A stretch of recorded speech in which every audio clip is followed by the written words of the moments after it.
Give me a moment. I always record my own speeches. I trust nobody. It's always good to maintain a web of distrust. All right. Okay. Thanks for sticking around. So, let me put this here. And there. There is nothing more tiring than an activist. They're boring in conversation. They're hard to have even within earshot. There's a sense, you come back to them later, that nothing's changed. The same one-dimensional personality is still saying the same one-dimensional things. It's just tiring. My name's Jason Scott. I'm an activist. I'm an activist about a bunch of things, but today I'm going to talk about being an activist about digital heritage. Before I fill this full 15 minutes, because I'm going to do that, all I can say in my defense is that even though I'm an activist, even though I keep a shrill one-note symphony going on for way too long about subjects I care about, I also have a sense of humor. Take, for example, my cat. My cat's name is Sockington. He's a small, gray, and white cat. At this moment, he has 1.5 million followers on Twitter. He's been featured in magazines, newspapers. I've been interviewed about him. He just showed up this week in an issue of the Ladies' Home Journal as one of the questions, okay? He's been bombarded with endorsement deals and offers of representation, all of which he ignores because he's a cat. So if nothing else, you can say you met the guy who has the most popular animal account on Twitter. He's in the top 200 accounts. So anything else? All bonus, but I hope you'll get some of it. So I've been a collector for years, and I've learned over time that if I'm talking to a room of archivists, it's bad for me to use the term archivist for what I do. So just if I slip into it and call myself an archivist, think of it like one of those DJs who calls himself Dr. Dance. Okay, he's not a real doctor. All right, I did not go to school to be an archivist. I went to school to be a filmmaker. So, all right. So just so you know about that. So, as a collector, I was collecting like a lot of people before I knew I was a collector, and a lot of what I was focusing on was home computer stuff from the 70s, 80s, or 90s. I loved printing out what I found. I loved keeping floppies around. I loved just doing all of these things. So I ended up with this pretty large collection, and it turned out that when I did this, my first urge was to share it with as many people as possible. Something about, it wasn't enough for me just to have it. I was like, okay, but now I've got to share this with everybody. All right, so those two urges just stuck around with me. And I can go into all the things I've done, but I don't have the time. So let's just say when I acquire stuff, I work as hard as I can to share it with the maximum amount of people, and I get very unhappy when I can't. So this all became a site called textfiles.com, which has been around now for, just celebrated our 10th year, and by our I mean I have celebrated my 10th year, and it's a whole collection of bulletin board system history and all sorts of other collections people have given to me. From this I went into documentary filmmaking, I started hosting events, I give the occasional presentation, and with that came being known as someone who could take old stuff from you when it was in danger. So let me define old stuff in danger. So old stuff in this case usually means home computer material, something where somebody personally collected something. So I get a lot of C64s in the mail, or I get a lot of people who send me printouts. People tend to just say, okay, I have to get rid of this. In fact, it's gotten so much that I've become the go-to guy for this that I have an RSS feed that looks for my name, and people will say, where should this go? And someone will go, oh, give it to Jason Scott, and I will show up 10 minutes later like, yeah, what, hey, and take it. This is how I ended up with hundreds and hundreds of, for instance, Mac shareware disks or regular shareware disks. I have like something like 800 or 900 of those. Put them up on cd.textfiles.com. In other words, there's this life that I've been living where I have been basically taking all this computer history, putting it online, and now people just kind of go to me. And in fact, some people have referred to me as an EMT for computer history, because I'm not really pretty about it, but I might save it. So fast is one of my things. I'm not really good at 6-month turnarounds on figuring out what our plan is going to be so we can get a grant so that we can have a board to decide where we're going to save it. Oh God, it's gone. So not the way I work. Anyway, so when I say danger, by the way, I mean the danger of deletion. I mean the danger of something being gone. I mean, nobody's going to be killed if we don't get our copies of Pac-Man, but on the other hand, it's a danger to lose something that was there before. So if you just set your baseline to danger and data being a danger, that's what I mean. And what's happened in the last decade or so, really, is that an awful lot of computer history is in danger. A lot has been deleted. In fact, if you step back and look at it, a lot of it has been deleted in epidemic proportions. And I'm using epidemic specifically here. I mean, it's a mental condition to accept the loss of data as the price of doing business with computers. And it's one that spreads when people see it happening. And data loss becomes no big thing except for the occasional headline and the occasional shrug. It's a big thing. It's a huge thing. It's so terrible I don't even know how to frame it half the time. So I'm going to start with my own awakening to the problem. It was the shutdown of a site called AOL Hometown, which itself was a collection of previous sites that had been eventually bought out by AOL. And it was the most recent of shutdowns I'd kind of seen in the back of my mind. And they gave 2 months notice for a site that had been around since 1998. So basically they gave about 10 years, and they were like, the last 2 months, yeah, I better get out. Sent out a bunch of email, and then it was gone, really gone. Gone, like real gone. Not like, oh, we left it in the back for you, it's gone. And something about that really cranked me out. And I think it was the sense that people just had made all this stuff online, and it was just wiped away as if it meant nothing. Writing, creating all these sites, even though nobody was maintaining them, people were still referring to that information. But then it was just gone.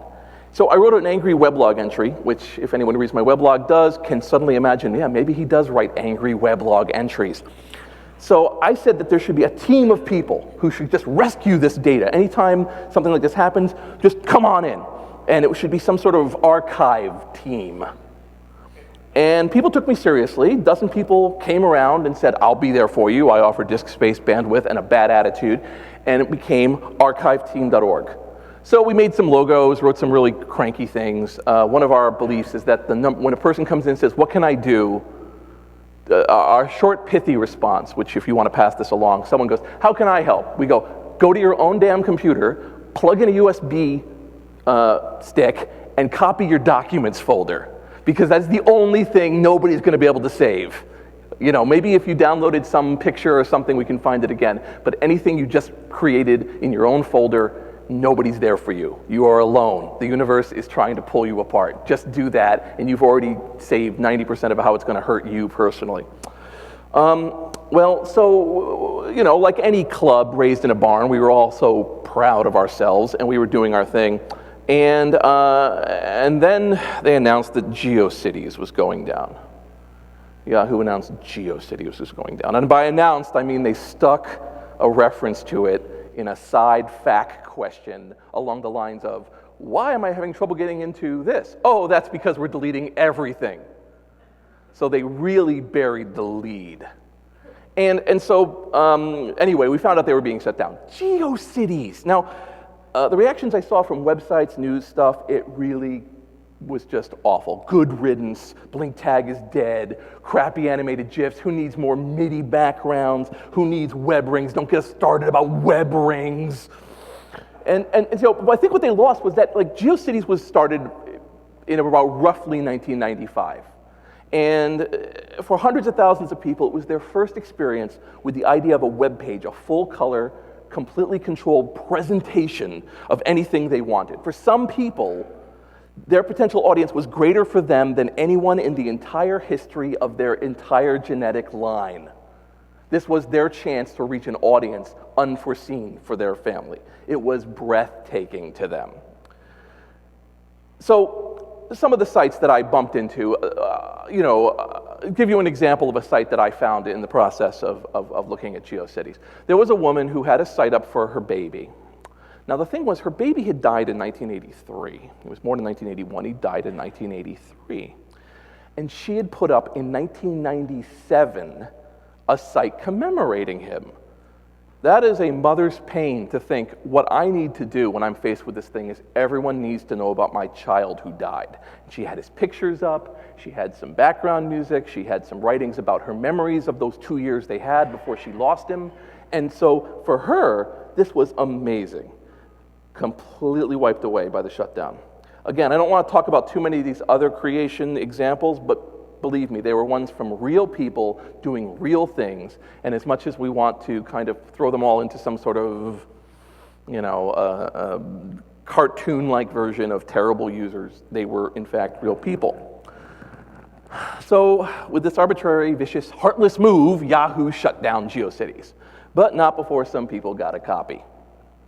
So Archive team used dozens of people, hundreds of IPs, imitating the Google search engine to get around the bandwidth limits, and we duplicated as much of GeoCities as we could. There were other parallel efforts, they're online now as riocities.com and geocities.ws, that also were doing their own process. For us, we got 900 gigabytes of GeoCities. We actually called Yahoo to say, how big are you? We know you can't give us the data, how big are you? And they couldn't answer. They didn't know. And when we called back later, the person who had told us had been laid off. So, great.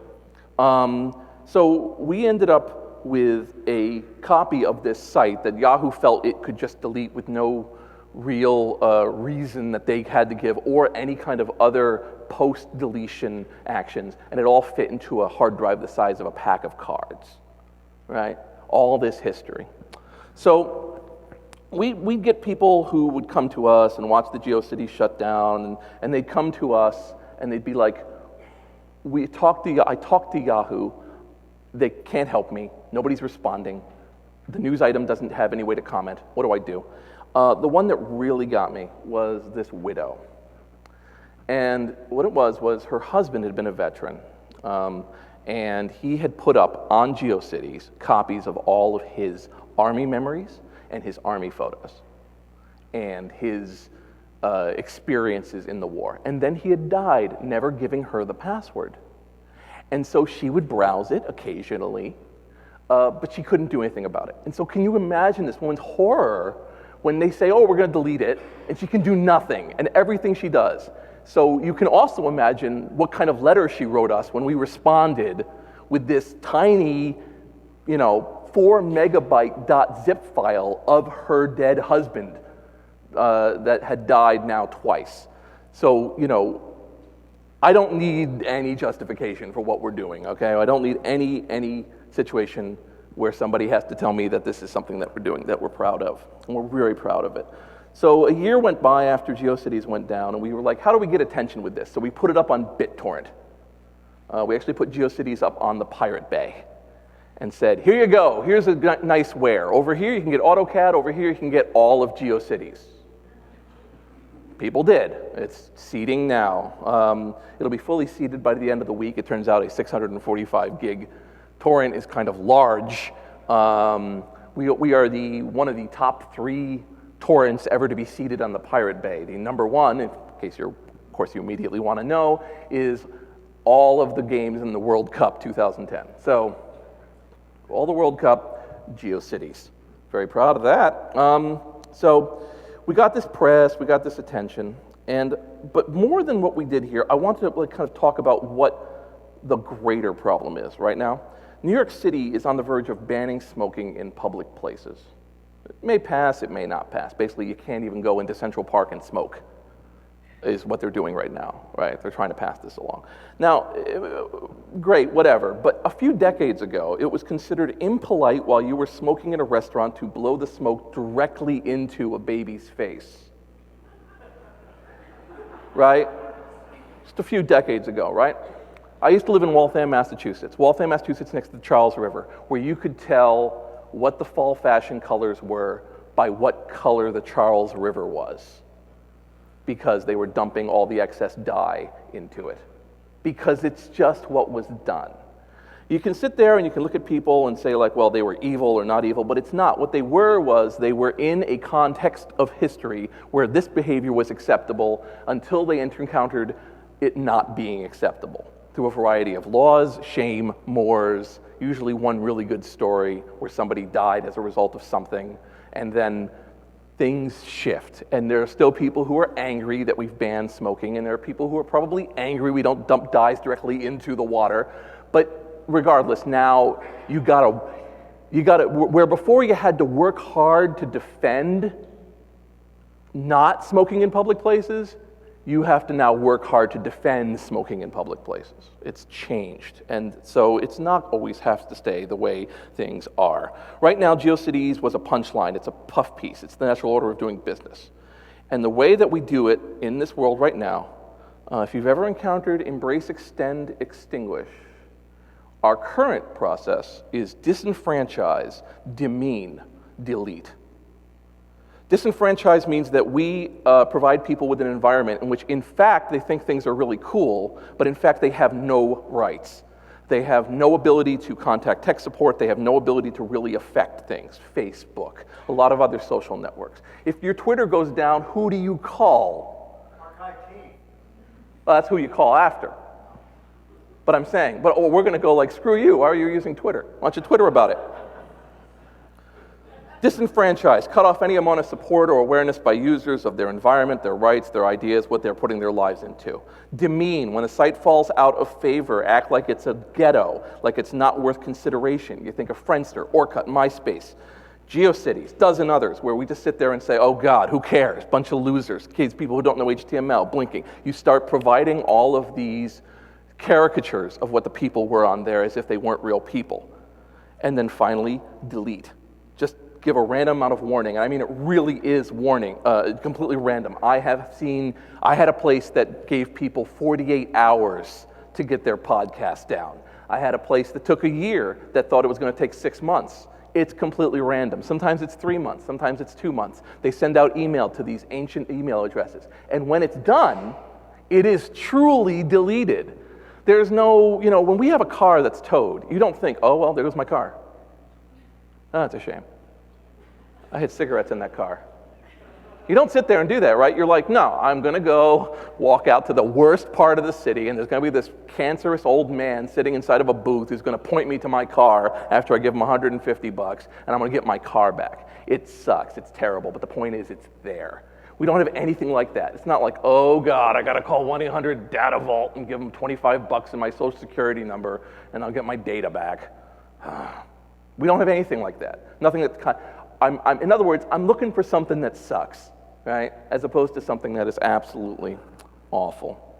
So until this gets straightened out, we've got things like the archive team. Okay, archive team does not ask; it just takes. It takes, it dupes, it saves. Sometimes we're cheered as we do it. Sometimes we are ridiculed, criticized, threatened. But this isn't a party. It's not a nightclub. It's not trying to be the new thing to pump your fist at and go, yeah, we did something. We're trying to actually change the opinion of this. As I speak here, and I've had to keep jumping over to check it, we've got dozens and dozens of people downloading Yahoo Video. Some people might go, Yahoo Video? Yahoo had video? Well, they did. From 2006 till now, they had a user-generated content site of video that they are deleting on March 15th. We have been aiming a lot of hardware at it. We have found that it is about 20 terabytes of disk space, which a part of you might go, wow, that's a lot. Another part of you might go, what? An entire video uploading site is 20 terabytes? You can right now go to Newegg and buy 2 terabyte drives for $80, right? So not exactly a lot. So we're just doing this. We're just doing it. We're doing it. We're doing it. We're doing other things. I've been scraping Delicious because when Yahoo lied and said that they didn't have any way to get rid of it, they got, and they pulled back from totally deleting Delicious. I just started scraping it. So we've gotten 3 million of users off of Delicious. The other thing we're doing right now is we have been archiving every tiny URL shortener, because URL shorteners are an awful idea. They're probably the worst idea we have had in the last decade. It's like first generation DNS.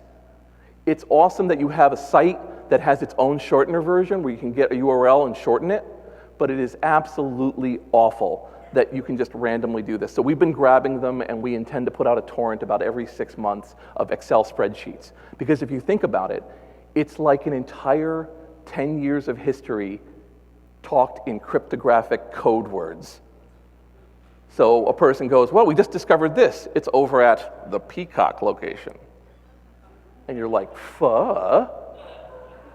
where the hell's that? Well, that's what we have now done with URL shorteners, okay? So we are just grabbing it. Some of them are going quietly along with us, others are not. They are kicking and screaming, but we're gonna do it. So I'm glad to have made your acquaintance. 15 minutes was not enough time to talk about this, but I am happy to have enjoyed my first visit to the Internet Archive. I'm glad they brought me in here, and thank you so much for it. And a thank you to everyone for listening to me. Feel free to come along with us on the ride. It's really exciting. We're really rude and funny. And if not, enjoy following my cat, Sockington, at Twitter. Thank you so much. All right. We figured out PDA means public display of affection, so hug people when you meet them here. Rock on. So thank you.